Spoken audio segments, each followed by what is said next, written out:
WRTV's chief meteorologist, Kevin Gregory, has been a staple here in our community for decades. Now, after 35 years, he's retiring from TV. Brad Brown joined us as we got the chance to sit down with Kevin for one more meal together as colleagues. Do we get to do that thing where we sync microphones? 1, 2, 3. Teamwork. I was late. I feel like we need a timer or something for this thing. How ironic, because he was late. Yeah. Right. Where do you want to start the conversation? August of '89? Before that, I think. In those early times that you were going into the studio of your dad, is that when you got the bug that you wanted to do weather? Mm-hmm. Yeah, I think the CB radio. Also, when that was big in the 70s, you probably don't remember that. Look at my face. Look. Breaker 19. Look that one up, yeah. So, broadcasting, yes. I mean, I was exposed to that. But the CB radio was something that I was interested in. It was this communication, and I had a neighbor who set up the radio in his garage, and on a Saturday I'd be down there talking, and I always wanted the base unit for our house. I never got one. I think my dad envisioned like 4 semis rolling up in front of our house as they find out it's a 6-year-old guy or whatever, 10-year-old talking to him. When you saw what your dad and just the effect that, particularly in the position of the weatherman, has within the community, and to be such a central part of that.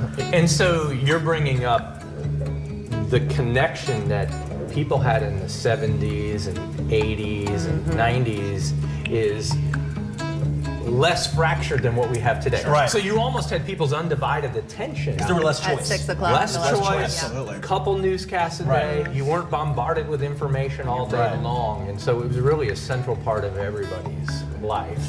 And for me, that was formative. But the weird thing was I was afraid of storms. I was terrified of storms as a kid. Well, that is ironic. Yeah. Chapel Glen Elementary School, the windows were tinted to begin with. You had a storm coming in, making it look darker, and I would ask the teachers to close the blinds because it would scare me. So that's interesting. So today, mom and dad that have a youngster that's afraid of storms, or if they're uncomfortable about storms, the difference is you now can see where the storm is, see where it's moving. Is it coming toward me, moving away from me? We'd lack that information then until somebody came on TV to tell you. So I just see the dark clouds and worry about that. But what a way to face your fear. You grew up To be the one forecasting. you grew up around the TV part of it. Where did the weather fascination come in? There's a certain element of doing what you do that you have to really kind of be into the science of it. Right. Well, so part of it is the fear, and so you overcome that. But I always looked at my job as a Bermuda Triangle of meteorological knowledge, computer, artistic ability, and the ability to communicate. And I call it the Bermuda Triangle because you can get lost in there every day. As you guys know, some days our mind and mouth are connected. Sometimes they're not. Some days it's just much easier to talk and get your thoughts out and be logical than other days. The meteorological part of it, some days the forecast is way easier than others.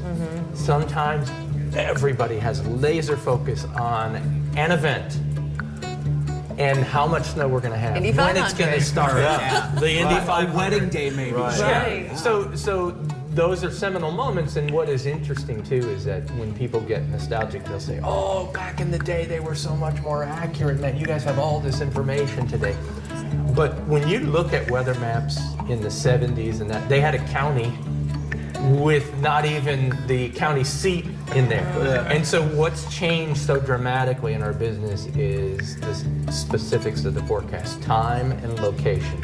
If I say 16th and Georgetown is going to be dry for the start of the 500, that is a time and a location and a moment, and it is or it isn't.